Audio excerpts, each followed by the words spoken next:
நல்ல வேலை இருக்கிறா, பிரச்சனை எதுவும் இல்லை. வணக்கம் மேடம். என்னையா அவ ஒழுங்கா ஒழுங்கா இருக்காளா? இருக்கா மேடம்.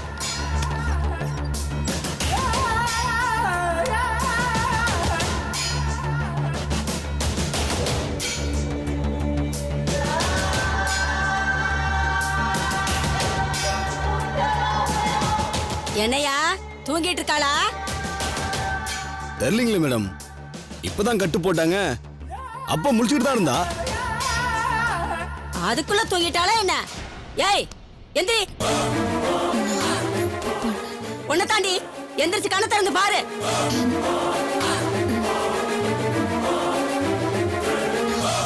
என்ன மயக்கமா இருக்கியா? ஆனா கண்ணு முழிச்சதும் உன்னை நொங்க எடுக்காம விட மாட்டேன்டி.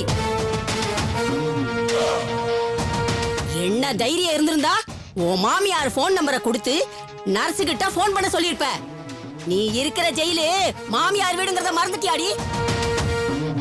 போன் நம்பர் கொடுத்து அவங்க வந்து உன்னை நல்லவ தப்பே பண்ணலன்னு சொன்னா நாங்க விட்டுருவோமா? ஜெயில வச்சு உன்னை கவனிக்கிறேன்டி. இனிமே என்னோட ட்ரீட்மெண்டே வேற மாதிரி இருக்கும். ஏந்திரடி. Stop it, stop it. என்ன பண்றீங்க? இவளை ஜெயிலுக்கு கொண்டு போக போறோம் sir. It's no chance.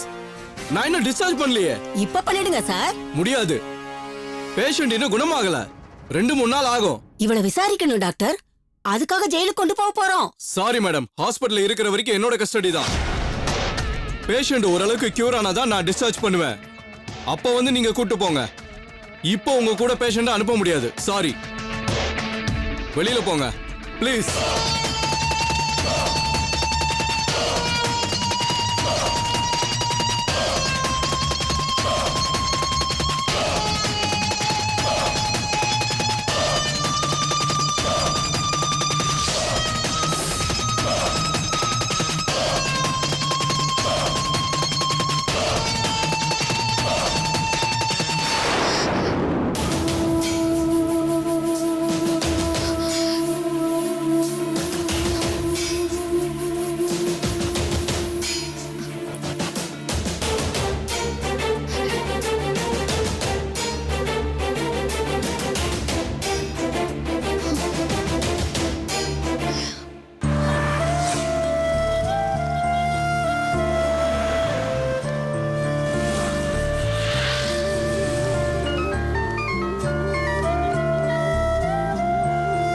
Sudha அப்பா ஃபோன் பண்றாரு, அவர்கிட்ட என்ன சொல்றது?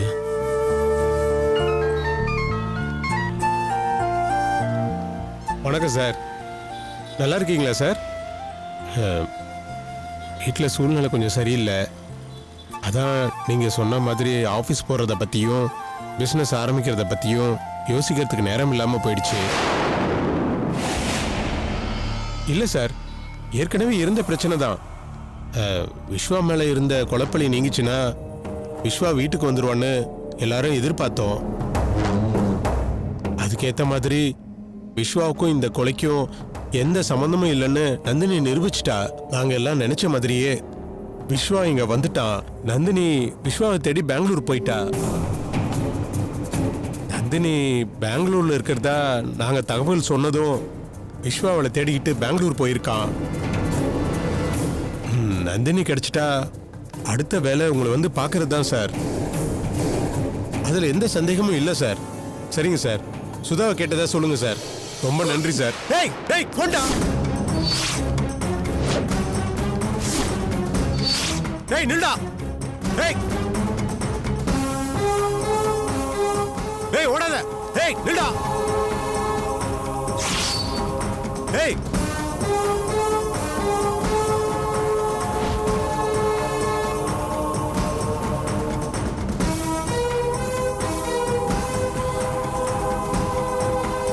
எங்க போனா?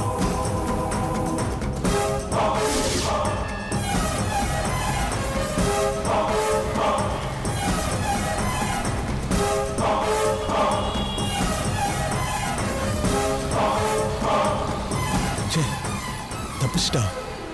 எதுக்கு என் போனை பிடிக்கிட்டு ஓடனா?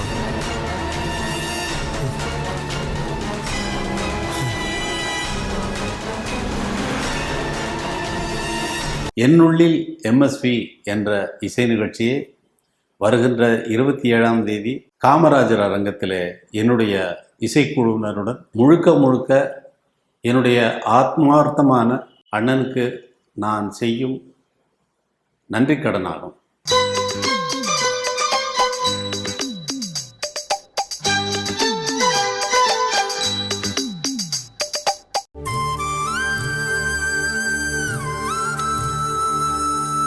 Thank you sister. அப்பா ஜூஸ்.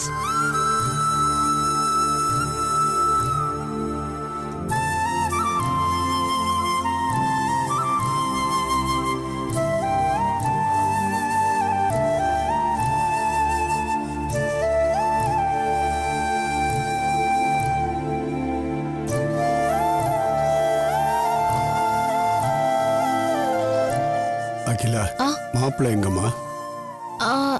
இதோ இங்கதான் டாக்டர் கிட்ட பேசிட்டு இருக்காருப்பா. இது கூப்பிடுறேன். விஸ்வா, விஸ்வா.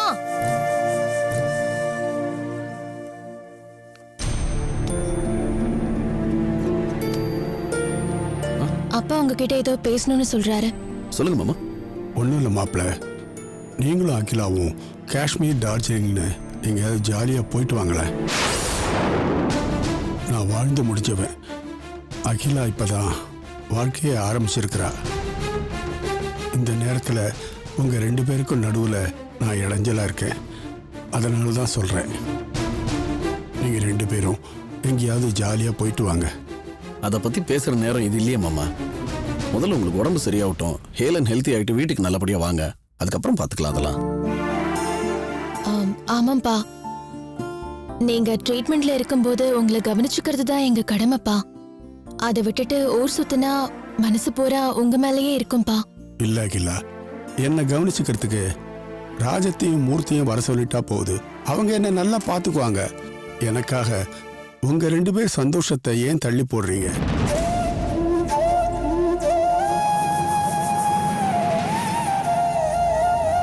சரின்னு சொல்ல மாட்டீங்களா விஸ்வா? உங்க மனசு பூரா நந்தினி தான் இருக்காங்கன்னு தெரியும். எனக்கு உங்க மனசுல ஒரு சின்ன இடம் கூட தர மாட்டீங்களா விஸ்வா?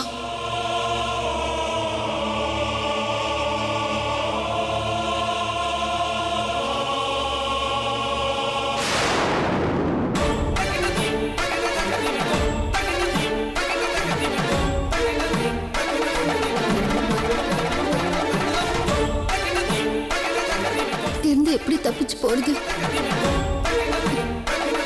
விஸ்வா இப்ப எங்க இருப்பாரு? என்ன தேடி அலைஞ்சிட்டு இருப்பாரா? நான் பெங்களூர்ல இந்த நிலைமையில இருக்கேங்கிறது அவருக்கு எப்படி தெரியப்படுத்துறது? கடவுளே, நீதான் எனக்கு ஒரு நல்ல வழியை காட்டணும்.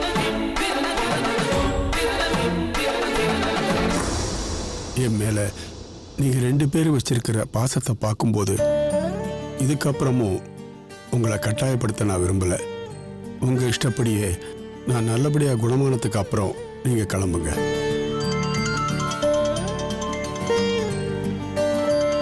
ஒரு நிமிஷம் வந்துடுறேன்.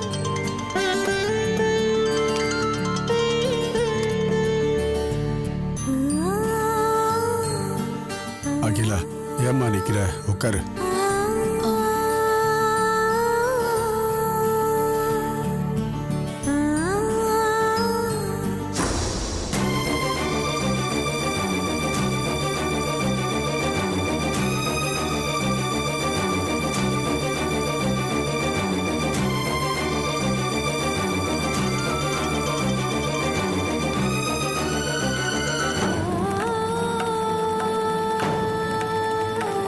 நான் மார்த்தஹாலி ஸ்டேஷன்ல இருந்து இன்ஸ்பெக்டர் பேசுறேன். சார் சொல்லுங்க சார். உங்க வைஃப் நந்தினியை காணோம்னு கம்ப்ளைண்ட் கொடுத்திருந்தீங்களே? ஆமா சார். என்னாச்சு, கண்டுபிடிச்சிட்டீங்களா? நீங்க உடனே கிளம்பி ஸ்டேஷனுக்கு வாங்க, எல்லா விஷயத்தையும் நேர்ல பேசிக்கலாம். இல்ல, நான் கண்டிப்பா வரேன் சார். என்ன ஆச்சு?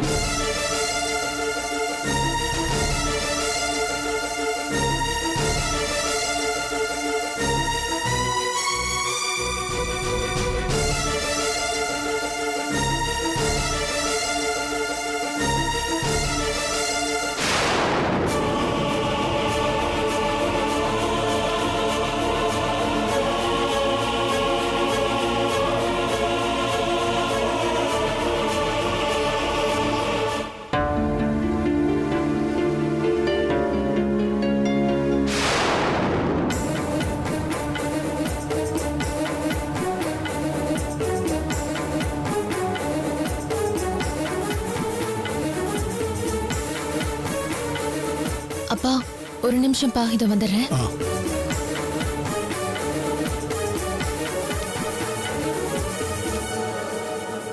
நந்தினி பத்தி போலீஸ்ல கம்ப்ளைண்ட் கொடுத்திருந்தோம்ல, அந்த இன்ஸ்பெக்டர் தான் இப்ப ஃபோன் பண்ணியிருந்தாரு ஸ்டேஷன்ல இருந்து. அவர் சரியா விஷயத்த சொல்ல மாட்டேங்கிறாரு. அவர் சொல்றதை வச்சு பார்த்தா நந்தினியை கண்டுபிடிச்சிட்டாங்கன்னு நினைக்கிறேன். என்னை இப்ப வர சொல்ற ஸ்டேஷனுக்கு. நான் போய் பார்த்துட்டு வந்துடுறேன். அக்காவை பத்தி தகவல் கிடைச்சிருக்கு. அவங்களை இங்க கூட்டிட்டு வாங்கன்னு கூட சொல்ல முடியாத நிலைமையில இருக்கேன் பாத்தீங்களா? அதெல்லாம் இப்ப யோசிக்கிறது கூட நேரம் இல்ல. நான் கிளம்புறேன். நீ அப்பாவை பாத்துக்க. ஜாக்கிரதை.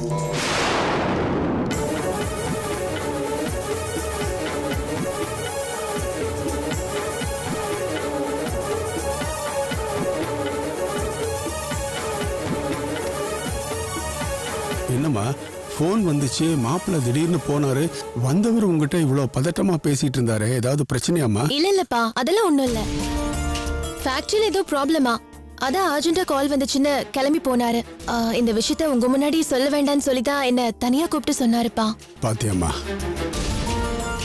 நான் உடம்பு முடியாம படுத்து கிடக்கிறதுனால மாப்பிள்ளை எவ்வளோ விஷயத்தை என்கிட்ட இருந்து மறைக்க வேண்டியிருக்கு இல்லையா?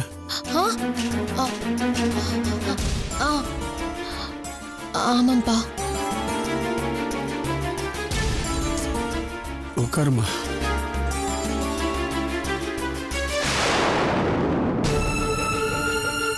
நான் மறைக்கிற விஷயம் உங்களுக்கு தெரிஞ்சா என்ன ஆகுமோங்கிறது தான் என்னோட பயம்.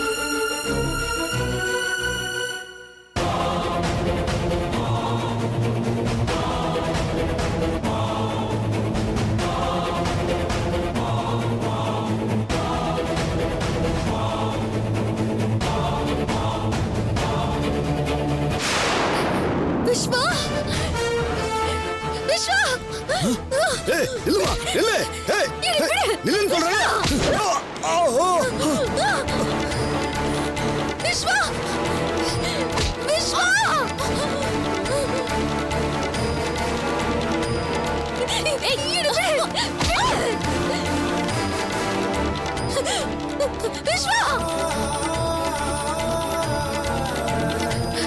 விஸ்வா,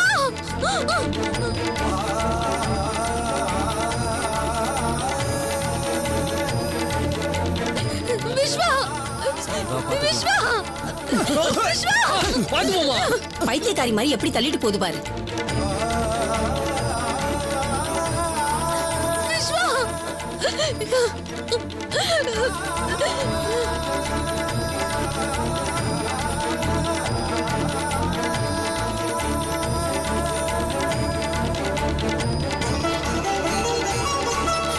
விஸ்வா, விஸ்வா, விஸ்வா.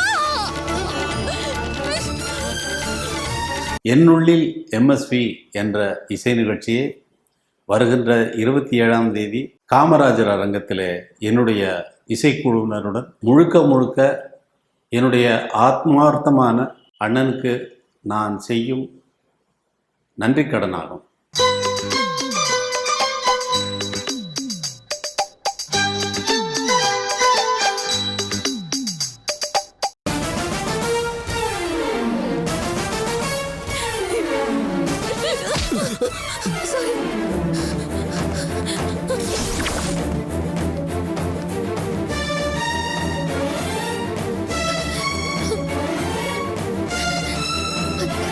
என்னங்க இங்க ஒருத்தர் ப்ளூ ஷர்ட் பிளாக் பேண்ட் போட்டுட்டு போனாரு, பாத்தீங்களா? தாடி வச்சுனார் அவரா? அவர்தான். உள்ளதான் இருக்காரு. வாங்க. விஸ்வா இருக்காரு. போல போ. ஏய் வண்டி வரா. ஏய் வண்டி வரா.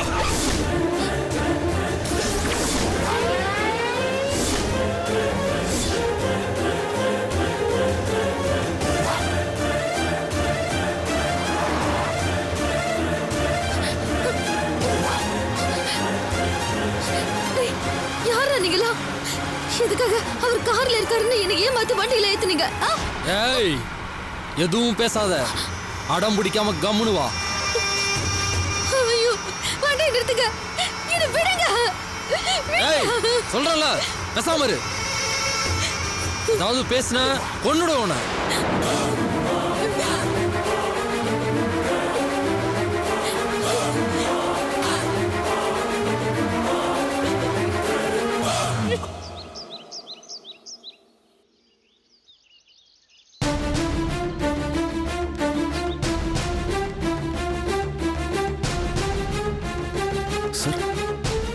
சார் ஆச்சு? கண்டுபிடிச்சிட்டீங்களா சார் நந்தினிய? உட்காருங்க விஸ்வா. இல்ல சார் பரவாயில்ல, என்னாச்சு சொல்லுங்க சார். எங்க இருக்காங்க? பதட்டப்படாதீங்க விஸ்வா, முதல்ல உட்காருங்க. எங்க சார் இருக்காங்க? நான் பார்க்கணும் உடனே. நீங்க உடனே பார்க்கணும்னா அவங்கள ஜெயில போய் தான் பார்க்கணும் விஸ்வா. சிலை கடத்தல் கேஸ்ல இப்ப ஜெயில இருக்காங்க.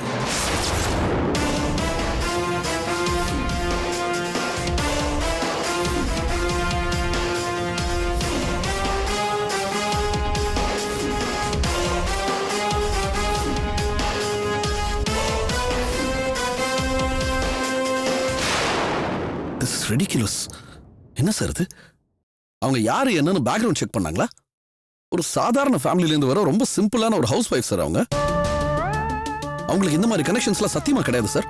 சார் உங்களுக்கே தெரியலையா? ஃப்ரேம் பண்ணிருக்காங்க சார். சிம்பிள் ஃப்ரேம் அப் இது. செஞ்சவங்களை விட்டுட்டு கிடைச்சவங்களை பிடிக்கிறது போலீஸ்க்கு ஒன்று புதுசு இல்லையே. இதெல்லாம் நீங்க கோர்ட்ல சொல்லுங்க விஸ்வா. கமிஷனரே பர்சனலா கேட்டுக்கிட்டதுனால தான் நந்தினியை பத்தின விவரங்களை கலெக்ட் பண்ணி சொன்னேன். இதுக்கு மேல உங்களுக்கு ஏதாவது தெரியணும்னா நீங்க ஜெயிலுக்கு போய் நந்தினியை பார்த்து பேசுங்க.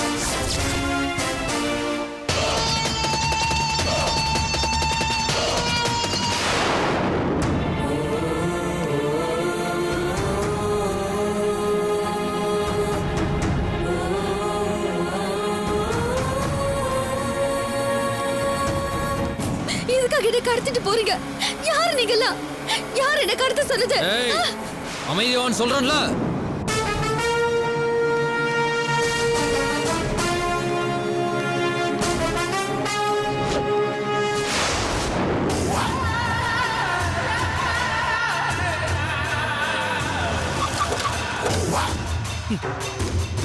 இறங்கு கீழே.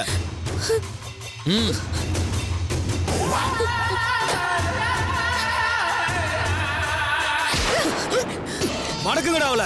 ஏய் கேட்ட முடியா?